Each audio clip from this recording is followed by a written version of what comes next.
சிசு 60 வயசு முதியவரான இவரு பார்த்தீங்கன்னா, போர் வீரர்கள வந்து ரத்தம் சொட்ட சொட்ட கொல்றாரு. ஏன் கொல்றாரு? எதுக்கு கொல்றாருங்கிறது தான் இந்த படத்தோட ஸ்டோரி.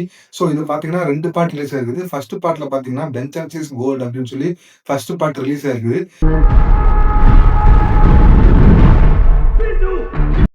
இந்த ஃபர்ஸ்ட் பார்ட்டோட ஸ்டோரி என்னன்னு பார்த்தீங்கன்னா, அதாவது பின்லாந்துக்கும், சோவியத் யூனியனுக்கும் பார்த்தீங்கன்னா ஃபைட் நடந்துட்டு இருக்கும். போர் நடந்துட்டு இருக்கும்.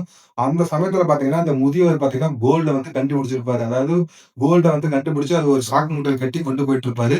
அந்த சமயத்தில பார்த்தீங்கன்னா, போர் வீரர்கள் வந்து அதை பார்த்துருவாங்க. ஸோ அவர்கிட்ட இருந்து பறிக்கிறதுக்காக அவங்ககிட்ட யுத்தம் செய்வாங்க. அப்ப பார்த்தீங்கன்னா, இவரு ரத்தம் சொட்ட சொட்ட எல்லாத்தையும் போட்டு தள்ளுவாரு. இந்த படத்தில வந்து கதையெல்லாம் கிடையாதுங்க. அதாவது இந்த படத்துல ஃபைட் சீன்ஸ், மாஸ் எலிமெண்ட்ஸ் மட்டும் தான். ஸோ அவர் சண்டை போடுறத பார்க்கும்போதே நமக்கு அவ்வளோ ஆர்வமா இருக்கும். ரத்தம் தெறிக்க தெறிக்க நீங்க ஒரு படம் பார்க்கணும் அப்படின்னு ஆசைப்படுறீங்கன்னா, இந்த படத்த பார்க்கலாம். ஸோ அந்த அளவுக்கு வந்து அல்டிமேட்டா இருக்கும். இதுல படத்துல வர மியூசிக், பேக்கிரவுண்ட் ஸ்கோர் மியூசிக்கு, விஷுவல் எல்லாமே வேற லெவல்ல இருக்கும். நம்ம அந்த காலத்துக்கு கூட்டிட்டு போயிருக்கும். ஸோ இப்ப 2வது பாட்டு பார்த்தீங்கன்னா, 2025ல ரிலீஸ் ஆயிருக்குது. இந்த 2வது பாட்டுக்கு பார்த்தீங்கன்னா, ரோட் ஆஃப் ரிவெஞ்ச் அப்படின்னு சொல்லிட்டு.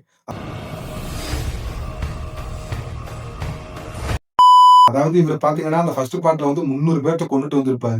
இவரோட ஃபேமிலிய பார்த்தீங்கன்னா, அதாவது இவரு வந்து ஒரு ராணுவ வீரரா இருப்பாரு. ஸோ இவரோட ஃபேமிலிய பார்த்தீங்கன்னா, எல்லாரும் கொன்றுப்பாங்க. ஸோ இவரு வந்து வீட்ல வந்து பார்த்துட்டு, அந்த யார் கொன்னாங்களோ அவங்கள கொல்றதுக்காக தேடி சோவியத் யூனியனுக்கு வந்து போவாரு. அந்த சமயத்துல பார்த்தீங்கன்னா, ஆல்ரெடி வந்து அந்த வில்லன் கேங்க்கு வந்து தெரிஞ்சிரும். அதாவது இந்த மாரி நீ 300 போர் வீரர்கள கொன்ன ஒருத்தன வந்து நீ அவன் ஃபேமிலிய கொன்னுட்டு வந்துட்ட. ஸோ அவன் வந்து உன்ன கொல்றதுக்காக வந்துட்டு இருக்கான். நீ அவன கொன்னீன்னா உனக்கு நெறைய பணம் தர்றேன் அப்படின்னு சொல்லிட்டு, அந்த வில்லன் கிட்ட வந்து சொல்றாரு. ஸோ அந்த வில்லனும் பார்த்தீங்கன்னா, ஹீரோவ வந்து கொலை பண்ண வராரு. இவருக்கு ஒரு 60 வயசு இருக்கிற மாரி இருக்கு.